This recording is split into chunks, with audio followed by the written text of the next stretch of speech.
Hello மக்களை, தமிழன் 40K உங்களை அனுப்பிட்டு இருக்கிறேன். நான் போன வீடியோவில் சொன்ன மாதிரி தான் ஏஜ் ஆஃப் ஸ்ட்ரைஃப். வாங்க வீடியோக்குள்ளே போகலாம். ஏஜ் ஆஃப் ஸ்ட்ரைஃப்ங்கிறது வந்து பார்த்தீங்கன்னா சுமார் 15,000 25,000 வருஷம் வரைக்கும் நடந்த ஒரு மிகப்பெரிய ஒரு பாயிண்ட் இந்த டைம் லைன்னே சொல்லலாம். இந்த டைமில் தான் வந்து பார்த்தீங்கன்னா பல பிளானட்ஸில் வந்து சிவில் வார் போயிட்டு இருந்துச்சு. அதாவது அவங்களே சண்டை போட்டுக்கிட்டாங்க. பல பில்லியன் மனிதர்கள் செத்தாங்க. இந்த நேரத்தில் தான் வந்து வார்ப் ஸ்டார்ம்ங்கிற ஒரு அனாமலியும் வந்து அதிக அளவில் இருந்துச்சு. அதாவது நான் ஆல்ரெடி சொன்ன மாதிரி அந்த வார்ப்புங்கிற விஷயத்துக்குள்ளே புயல் கிளம்பிட்டுருச்சுன்னே சொல்லலாம். இதுக்கு காரணம் என்னென்னு பார்த்தீங்கன்னா, நான் அந்த எல்டார்ஸ் ஆல்ரெடி சொல்லியது மாதிரி தான் வார் இன் ஹெவன் பார்த்தவங்களுக்கு தெரிஞ்சிருக்கும். எல்டார்ஸ் வந்து நீ உயிரோடு தான் இருக்காங்க.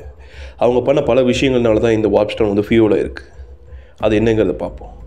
ஸோ வந்து இந்த டைமில் வந்து பார்த்தீங்கன்னா எல்டார்ஸ் வந்து நீ மனிதர்கள் மீட் பண்ணல, பட் அவங்க கேலக்ஸி ஃபுல்லாகவே ஸ்ப்ரெட் அவுட் ஆகியிருந்தாங்க.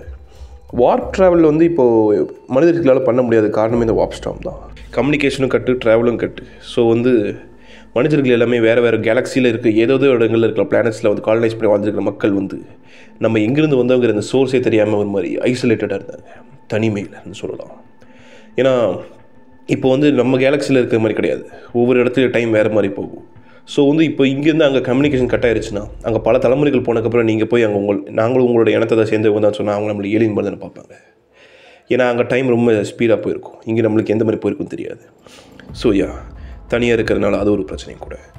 இந்த நேரத்தில் தான் இந்த தனிமையில் இருக்கிற பிளானட்ஸ் எல்லாத்தையுமே வந்து பார்த்திங்கன்னா வேறு ஏலியன் ஸ்பீசிஸ் எல்லாமே அட்டாக் பண்ண ஆரம்பிச்சதுக்கு நம்ம ஆர்க்ஸ் ஆல்ரெடி சொன்ன மாதிரி தான் வார் இன் ஹெவன்லேருந்து போர் தேடி கிளம்பி போன அந்த ஆர்க்ஸ் இந்த இடத்துல வந்து அட்டகாசங்களை பண்ண ஆரம்பிச்சதுங்க. எல்டார்ஸ் மனிதர்களை வந்து அவங்களுடைய ஒரு டூல் மாதிரி பயன்படுத்திக்கிட்டாங்க. டூலை விட ஒரு பொம்மைன்னு சொல்லலாம்.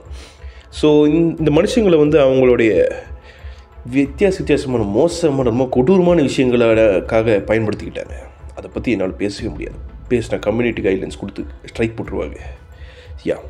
நம்ம டெரா, அதாவது நம்ம பூமி வந்து பார்த்திங்கன்னா உள்ளே வந்து பல நேஷன்ஸ், பல நாடுகள் வந்து கொலாப்ஸ் ஆகி இப்போ வெறும் டெக்னோ பார்பேரியன்ஸால் ஆளப்படுகிறது. அதாவது டெக்னாலஜிக்கல் பார்பேரியன்ஸ் இடத்துக்காக மாற்றி உள்ளே அடிச்சுக்கிறாங்க. அதுவும் இல்லாமல் டார்க் ஏஜ் ஆஃப் டெக்னாலஜி வந்து என்னென்ன மிஞ்சி இருக்க டெக்னாலஜி இருக்கோ அதை வந்து ஸ்கேவெஞ்ச் பண்ணி எடுத்துகிட்டு சொல்லலாம். மேட் மேக்ஸ் மாதிரின்னு சொல்லலாம். இதே டைமில் தான் பார்த்தீங்கன்னா மெக்கானிக்கமும் ரைசர்ச், அதாவது மார்ஸில் இதே மாதிரி தான் சிவிலைசேஷனும் வாழ்ந்துருக்காங்க. பட் அட்வான்ஸ்டான சிவிலைசேஷனே சொல்லலாம். அந்த இடத்துல வந்து இந்த அட்வான்ஸ்டு சிவிலைசேஷனும் வந்து சிவில் வார்னால் கொலாப்ஸ் ஆகி கீழே விழுந்துச்சு.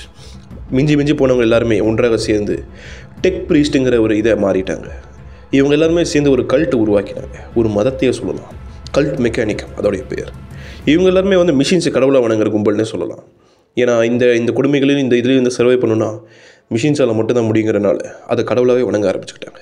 அவங்களுடைய மிஷின் கார்டை வந்து ஆம்னிசாயான்னு சொல்லி கூப்பிடுவாங்க.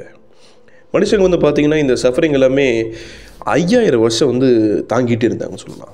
பட் மனுஷங்களுடைய அந்த விடாமுயற்சி, அந்த வில், அதனால தான் அவங்க இது வரைக்கும் சர்வை பண்ணுறதுன்னு சொல்லலாம். இப்போ வரைக்கும் நம்மள்ட்ட டெக்னாலஜியோட எந்த சோர்ஸுமே இல்லாமல் தான் இருக்குது. ஏன்னா பல பிளானட்ஸ் எல்லாமே ஐசோலேட் ஆகிருக்கு. ஆல்ரெடி நான் சொன்ன மாதிரி தான். ஆனால் இதே நேரத்தில் வந்து எம்பரர் வந்து தன்னை வந்து வெளிக்காட்டுறதுக்கான நேரம் வந்துருச்சுங்கிறத தெரிஞ்சுக்கிட்டார். ஆனால் அதுக்கு முன்னாடி இவர் இங்கே நடந்த 30,000 வருஷம் நடந்த எல்லா கொடுமைகளையும் பார்த்துட்டு தான் இருந்தார். அவர் வந்து வார்ப் ட்ராவலோ அதுக்கப்புறம் அந்த வார்ப்புங்கிற அந்த இடத்த பற்றி ஸ்டடி பண்ணியிருந்தார். அதை ஸ்டடி பண்ணும்போது அவருக்கு ஒரு விஷயமும் தெரிய வந்துச்சு. ஏதோ ஒரு மிகப்பெரிய மோசமான விஷயம் ஒன்று நடக்க போகுதுங்கிறது. இதே நேரத்தில் எல்டார்ஸோட சைடில் எக்ஸடைஸுங்கிற இன்னொரு வகையான எல்டார்ஸ் ஏதோ ஒரு மிகப்பெரிய சம்பவம் நடக்க போகுதுங்க தெரிஞ்சுக்கிட்டவங்க கேலக்சியிலேருந்து இவங்களோட லொக்கேஷன்லேருந்து நகர்ந்து வெளியே போயிட்டாங்க. அதுவும் இல்லாமல் லைஃப் ஸ்டைலே பார்த்திங்கன்னா ஒரு மாதிரி ப்ரிமிட்டிவ் ஆதிவாசி மனிதர்கள் மாதிரி தான் இருப்பாங்க. டைனோசர்ஸை பயன்படுத்தி இந்த மாதிரி ட்ராவலிங் பண்ணுறது, இல்லாட்டி கற்கால மனித டெக்னாலஜியை பயன்படுத்துறது, அந்த மாதிரி. ஸோ இந்த நேரத்தில் இன்னொரு மிகப்பெரிய இன்சிடென்ட் என்னென்னு பார்த்தீங்கன்னா வார்ப்பில் வர அந்த புயலுக்கு காரணமே எல்டார் தான் சொல்லியிருந்தில்ல. அது எதனால சொல்ல கேளுங்க. ஸோ வார்ப்புங்கிறது வந்து செத்தவங்க போகிற இடம் மட்டும் கிடையாது. It's a reflection of emotion சொல்லலாம். அதாவது நம்ம நார்மலாக அனுபவிக்கிற ஒவ்வொரு எமோஷன்ஸ், அதாவது கோபம், சோகம், சந்தோஷம், துக்கம், துயரம், கஷ்டம், இல்லாட்டி வேறு ஏதாவது ப்ளஷர், அந்த மாதிரி எதுவாக இருந்தாலும் அது இந்த இடத்துல ஒரு சின்ன ரிஃப்ளெக்ஷன் மாதிரி வரும். பட் இது வந்து மேசிவ் ஸ்கேலில் வந்து எல்லா செலவு உற்பத்தி செய்யப்பட்டுருச்சுன்னு சொல்லலாம். நல்ல எமோஷன்ஸ் சொல்லுங்க, மோசமானது. இந்த எமோஷன்ஸ் எல்லாமே வந்து பார்த்திங்கன்னா வார்ப்பில் ஒரு ஃபுட் பிரிண்ட் மாதிரி, ஒரு சைக்கிக் ஃபுட் பிரிண்ட் விட்டுட்டு போகுன்னே சொல்லலாம். ஆனால் இந்த ஃபுட் பிரிண்ட் ஒவ்வொரு நாளுமே வந்து இன்னும் வளர்ந்து போயிட்டே இருந்துச்சு. மிகப்பெரிய ஒரு அளவை ரீச் பண்ணிச்சு. சுமார் சுனாமி மாதிரி கொட்டுச்சுங்க எல்லா எமோஷன்ஸுமே. ஒரு கட்டத்துக்கு மேலே ஒரு பாயிண்ட்டை ரீச் பண்ணிடுச்சு. ஒரு பலூனில் காற்று ஊது என்ன ஆகும், ஒரு கட்டத்து மேலே வெட்டிக்குள்ள. அதே தான் இங்கே நடந்துச்சு. அதோடைய பிரேக்கிங் பாயிண்ட் அதை ரீச் பண்ணிச்சு. அந்த நாள், அந்த நொடியில் அந்த இடத்துல பிறந்தது தான் அந்த கேயாஸ் காடஸ் ஆஃப் எக்ஸஸ் ஸ்லெனாஷ்ங்கிற அந்த இடத்துல பிறந்தாள். இந்த கேயாஸ் காட் வந்து பார்த்திங்கன்னா பிறந்த உடனே அந்த ஸ்பேஸ்லேயே வந்து, அதாவது நம்ம யூனிவர்ஸில் ஒரு ஹோலே விழுந்துருச்சுன்னு சொல்லலாம். இவ பிறந்தபோது உருவான அந்த சத்தத்தில் ஒரு ஷாக் வேவே ரிலீஸ் ஆச்சுன்னு சொல்லலாம். அது ஃபுல்லாகவே சைக்கிக் எனர்ஜியோடு இருந்துச்சு. அது எல்லா திசையிலுமே ஸ்ப்ரெட் ஆச்சு. பல மில்லியன் எல்டார்ஸ் வாழ்ந்து கொண்டு இருந்த இடம், அந்த 1000 லைட் இயர்ஸ் தள்ளி எல்லா லொக்கேஷன்லுமே இந்த சத்தம் ட்ராவல் பண்ணிச்சு. இதன் மூலிமா என்னாச்சுன்னு பார்த்தீங்கன்னா, அங்கே இருந்த எல்லாருமே இன்ஸ்டண்ட்டாக செத்தாங்க. சுமார் 99% இறந்துட்டாங்க.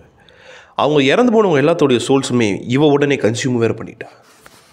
கன்சியூம் பண்ணது மட்டும் இல்லாமல் வேறு அந்த நொடியிலேருந்து எந்த எல்டர் இறந்தாலுமே அவங்க சோல் இவள்கிட்ட போய் மாட்டிக்கும். இவ அதை கன்சியூம் பண்ணி அழிச்சிருவாள். So yeah, she is a chaos goddess.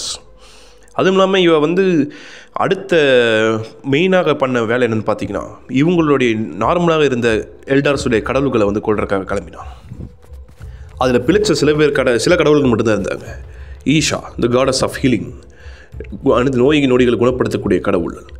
ஜெகராக், the goddess of laughter, சிரிப்பின் கடவுள். கெயின், த காட் ஆஃப் வார் அப்படிங்கிற இன்னொரு போரின் கடவுள்.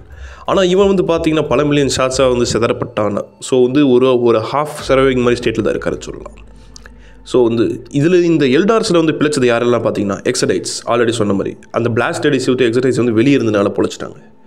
அதுக்கப்புறம் கிராஃப்ட் வேர்ல்டர்ஸ்னு சொல்லப்படுவர்கள், இவங்க வந்து அந்த பிளாஸ்ட் எடிஸ் விட்டு வெளியே இவங்க ஷிப்ஸ் இதனால பொழைச்சாங்க. அதுக்கப்புறம் டெனிசன்ஸ் ஆஃப் த கமோரா அப்படிங்கிற அதாவது டெனிசனுங்கிறது ஒரு சிட்டி, அது கமோராங்கிற ஒரு லொக்கேஷனில் இருக்குது.